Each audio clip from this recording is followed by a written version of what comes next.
Magandang umaga. Kahapon nananahi ako kaso nag-brown out. Ayun, hindi ko natapos. Ito yun yung tinatahi ko. Yan. Dito ako nananahi.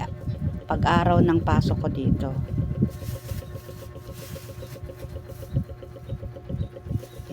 Yan yung tinatahi ko. Hindi, 10 dosena yan. Oh, yan yung mga, yan, pati yan, kasama yan. Hindi ko siya natapos. Kasi, maghapon nag-brown out dito. Nag-aantay ako ng ilaw. Wala pa. Ngayon lang nagka-ilaw. Kaya lang, mamaya ko siya ipagpapatuloy. Yan po ang trabaho ko. Mga kainday. Mamaya magkita-kita tayo sa live. Kasi magla-live po ako mamaya.